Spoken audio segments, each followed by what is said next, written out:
Clemens. While he was gone, the little boy and his mom were visiting family in the Bahamas when the storm hit. They rode it out at their grandmother's house over the weekend. After waiting 13 hours in line, they were able to get on a cruise ship back to the U.S. Quite the journey home and quite the welcome home from these preschoolers. Oh, that is so sweet. I think we could all learn a lot from these, we could. 3-year-olds. Good point. That's our time for now. Tells the accuser's brother about the alleged assaults. And how ceremonies around Wisconsin are honoring those who lost their lives 18 years ago today in the 9/11 attacks. From the Channel3000.com Alert Center, this is News 3 Now at 5. Thanks for staying with News 3 Now. Several counties in our area are under a severe thunderstorm watch until 10 tonight. So let's get a check on the weather with Gary Canalti in the Weather Center. Gary? Susan, we're watching the potential for severe weather across much of southern Wisconsin. So far, most of it has been north of Milwaukee up toward the Fox Valley, but a severe thunderstorm watch is in effect until 10 p.m. for much of the viewing area, basically from Platteville to Lone Rock to Wisconsin Dells and areas to the east into Madison and Milwaukee. So far, you can see most of the stronger thunderstorms out into the areas just north of Milwaukee. We're starting to see some development take place across eastern Iowa and southwestern Wisconsin. Storm Prediction Center has a slight risk of severe thunderstorms tonight over much of southern Wisconsin and a slight risk tomorrow from Madison on toward the south and west with a marginal risk elsewhere. And the atmosphere pretty unstable for early September. Right now 81 in Madison. Dew point temperatures are near 70 degrees or in some cases above it, and it feels like temperatures are in the mid 80s to around 90 degrees. So they are very sticky out there. Look for thunderstorm chances tonight, tomorrow, and tomorrow night. Some of those could have heavy rainfall as well as hail and high winds in the strongest storms. Our high temperature tomorrow at 80 degrees. That's your News 3 Now First Alert forecast. Okay, Gary, thank you. We could get a verdict as early as tomorrow evening in the trial of Father William Nolan. Nolan is a retired Catholic priest accused of child sexual assault from more than a decade ago in Fort Atkinson. Rose Schmidt is live at the Jefferson County Courthouse. Rose? Friends and family of the accuser and Nolan recalled what they could about the mid-2000s. A friend of Nolan says she can't remember the pair spending time alone together. But the accuser's brother says Nolan was closer to the alleged victim than he was to the other children. He did say that he was abused by a priest the first session. The accuser's college therapist says he told her he was sexually assaulted as a child by his former priest, Father William Nolan, as he sought help dealing with money problems, his academic conduct, and self-esteem and confidence issues. He wanted to learn what it would be like to be more authentic and honest with himself. The therapist was one of at least 10 witnesses who took the stand Wednesday. The accuser says the sexual encounters happened more than 100 times, starting in 2006 when he was an altar boy at St. Joseph's Church. His brother described the moment the accuser told him about the allegations. Did he tell you the time frame where this took place? Middle school. And when you said he told you how often it took place, did he give you a number? Yeah, he gave it to me around 200 times. But Nolan's lawyer has said some of the details and timing of the accuser's story don't add up. The jury heard from a former youth group leader at the parish and longtime family friend of Nolan's. He was a popular guy with everybody. He was inclusive. It didn't matter if it was students or adults or elderly, across the board. He served us all. She says she only worked part-time at St. Joseph's, but she says she never saw Nolan alone with any children at the church, including the alleged victim. Did you ever see Father Nolan and Mr.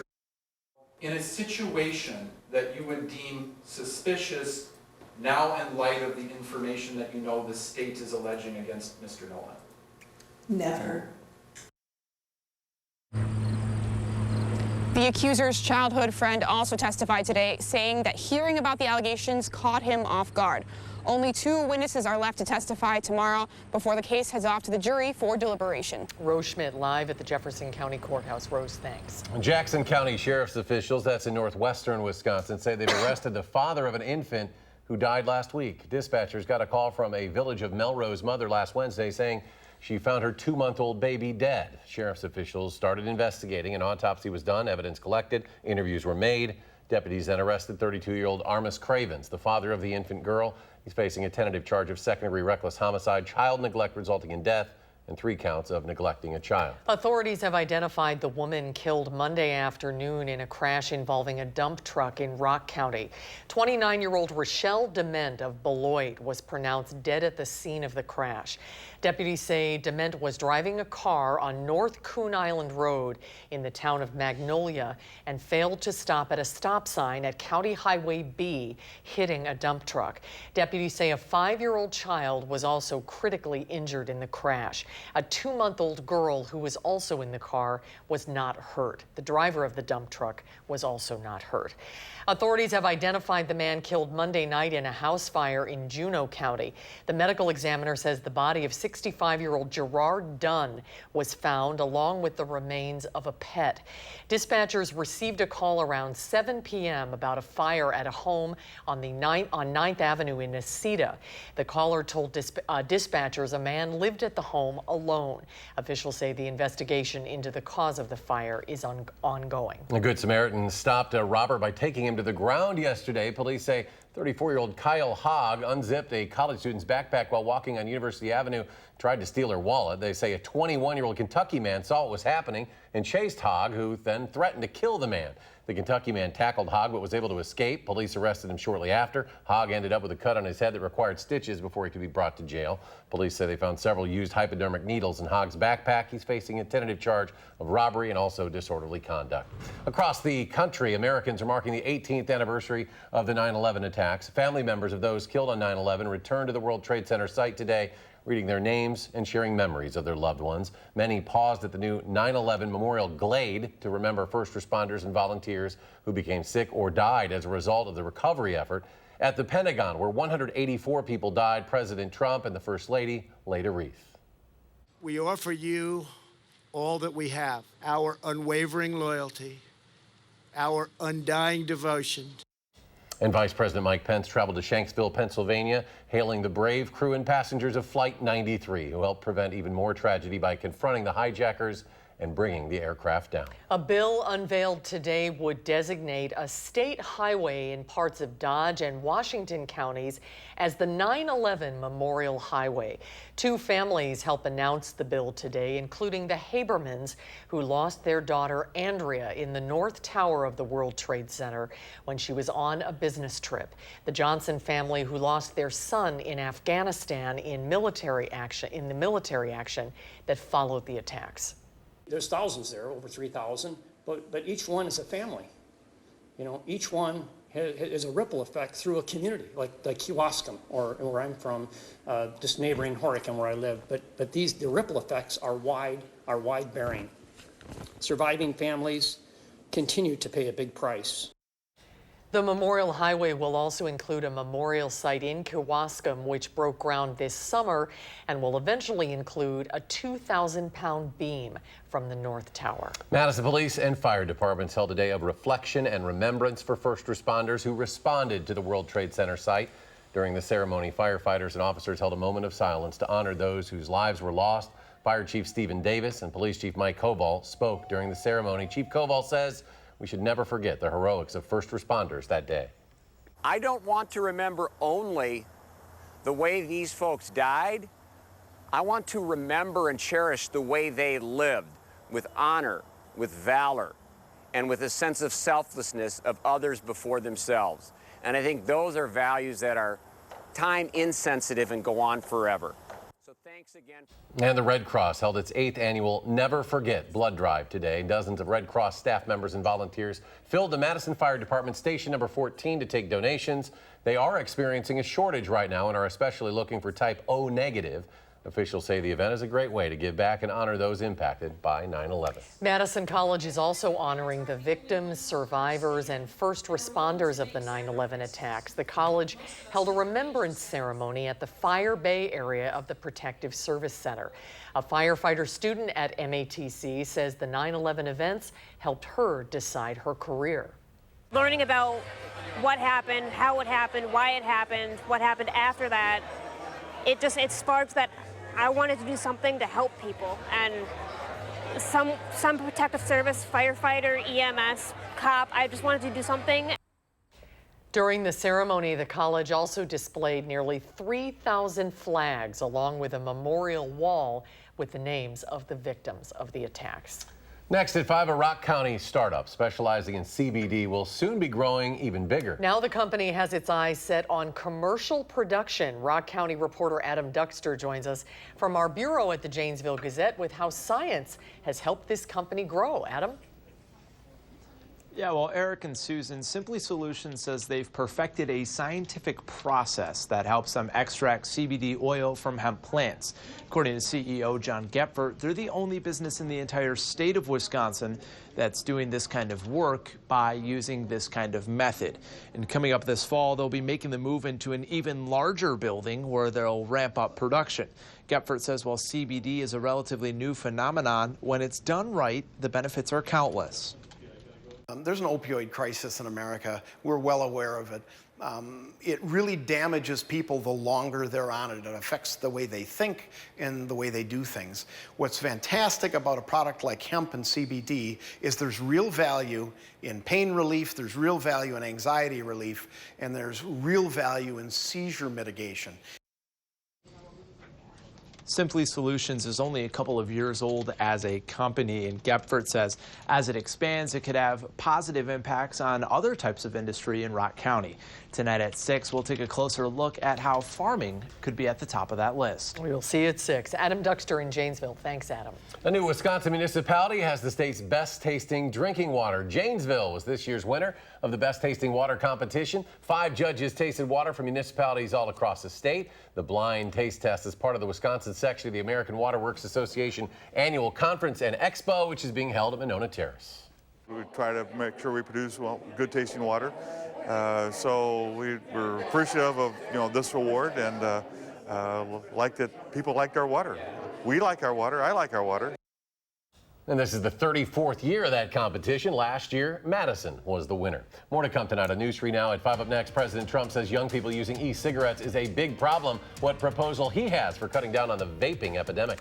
And then coming up tonight at 6, what the Marquette County Sheriff's Department is doing to prevent Amish buggy crashes in that county. And a strong day for stocks on Wall Street. The Dow soaring 228 points. The Nasdaq up 85.5. The S&P jumped 21.5. And we'll be right back.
A Wisconsin man is arrested in a high-tech marijuana vaping operation. Police in Kenosha County say 20-year-old Tyler Huffines sold counterfeit vaping cartridges that were loaded with THC oil.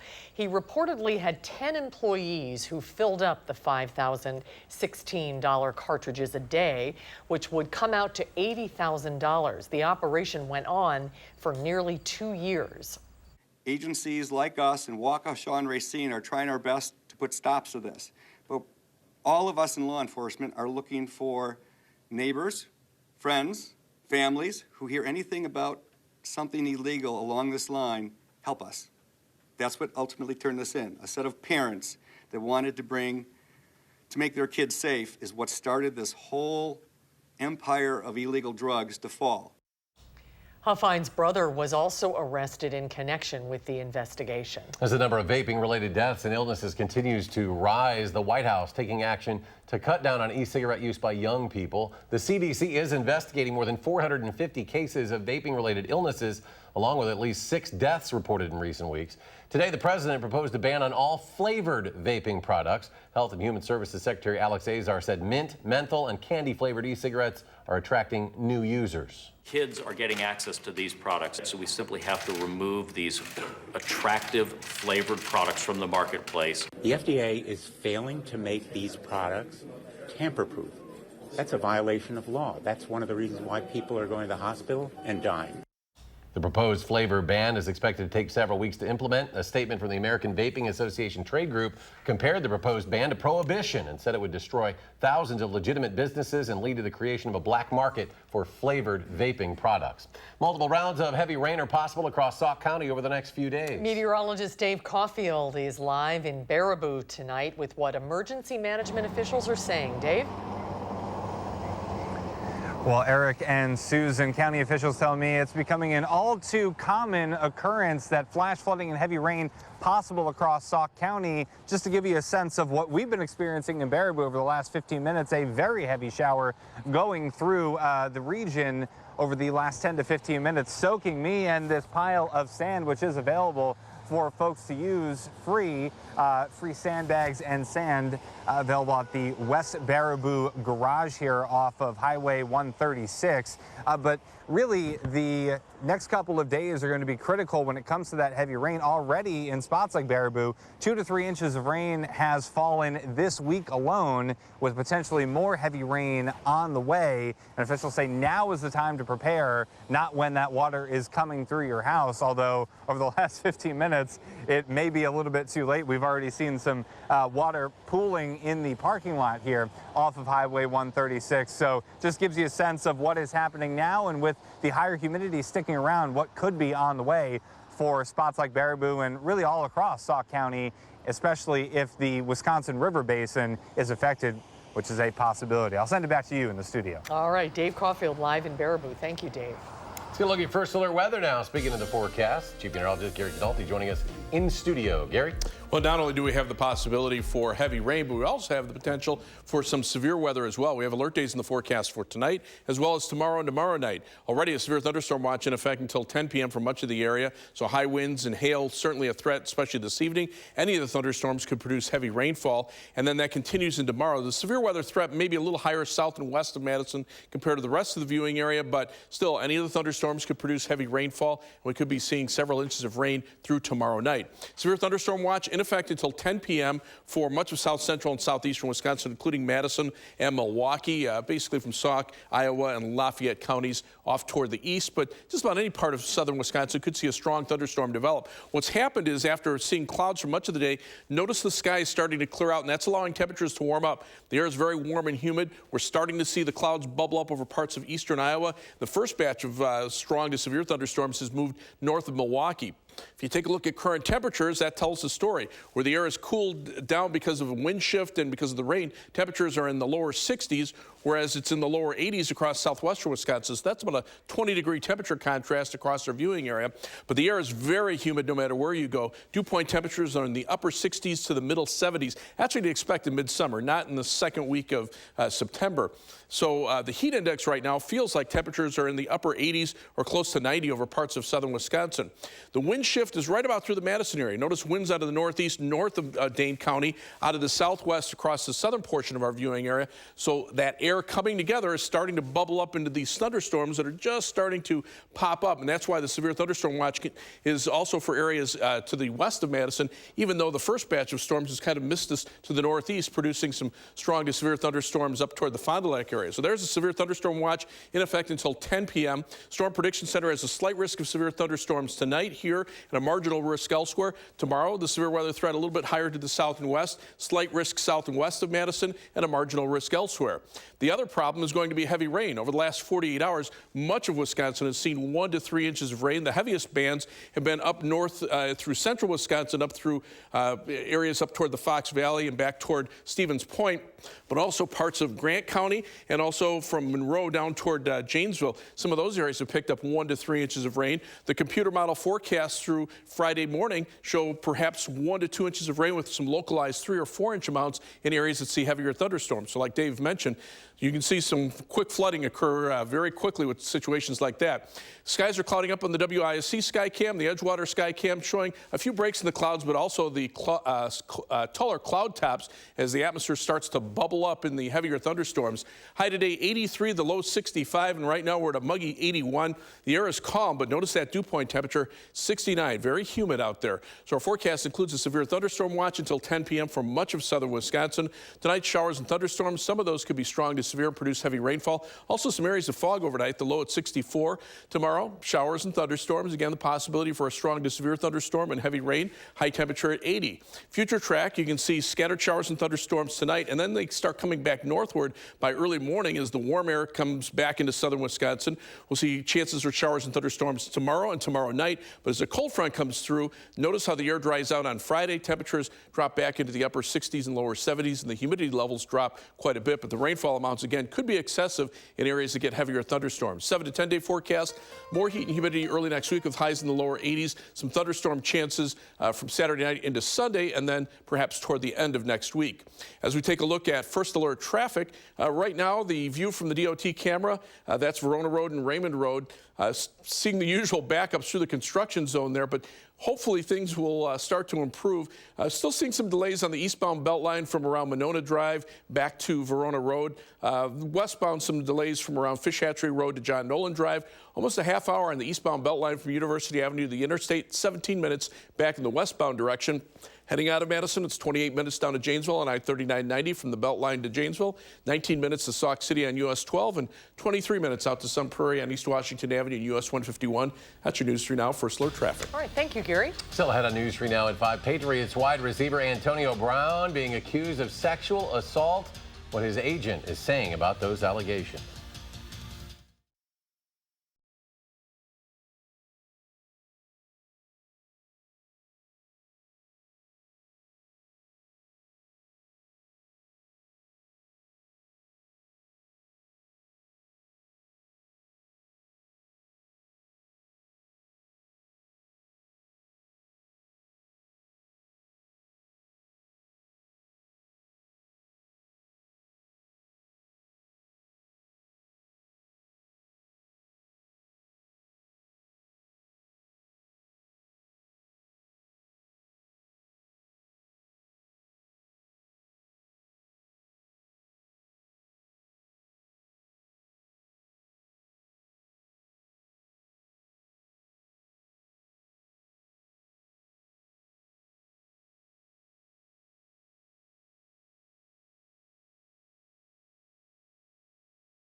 One of the NFL's best-known wide receivers is being accused of rape in a civil lawsuit. NFL star Antonio Brown hit the practice field with his new team, the New England Patriots, today.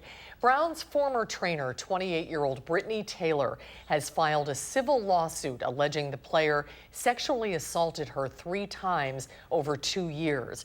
Brown's accuser says she is severely traumatized and has even contemplated suicide. Brown's agent stresses his client has not been charged with any crime and said sexual assault accusations against the 31-year-old are motivated by money. These allegations are false. He denies every one of them. We've looked into the situation. We're taking it very seriously. When we know more, we'll say more. In January, police say Brown was involved in a domestic disturbance in Florida unrelated to Taylor, but was not arrested.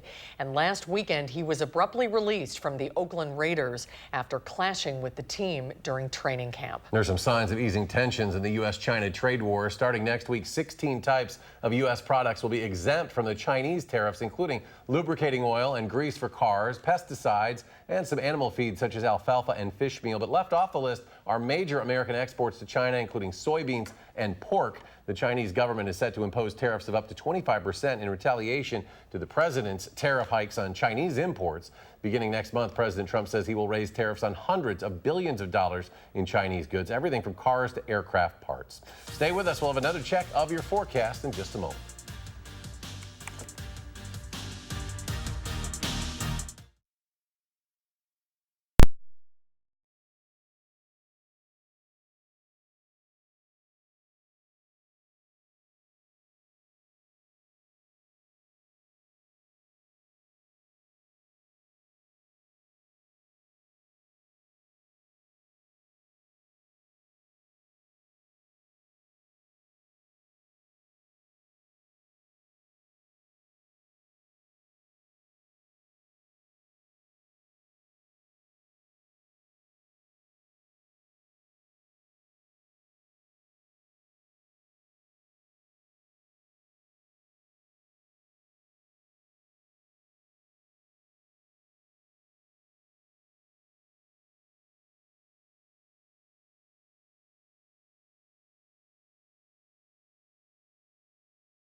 Tonight on the CBS Evening News, President Trump moves to ban flavored e-cigarettes to stop teenagers from vaping. Why the president says this is a personal issue for him. Our interview with Gold Star families and combat veterans of America's longest war, what 9/11 means to them. Those stories and much more tonight on the CBS Evening News. And we're under a severe thunderstorm watch today. Yeah, most of southern Wisconsin. Looks like they might be starting to try to cancel it up to the north towards Sauk and Columbia County, because right there is where the line of storms is starting to develop and head toward the east-southeast. Those are the individual cells. They're out toward Milwaukee and farther toward the west. But you can see that wind shift. North of Madison, the winds are out in the north. From Madison southward, they're out of the south. So the severe weather threat is highest where the temperatures are in the 80s compared to the 60s, not far to the north. 65 right now in the Dells. We'll have more updates in a half hour. News Shoot now at 6. Stay tuned for the CBS Evening News.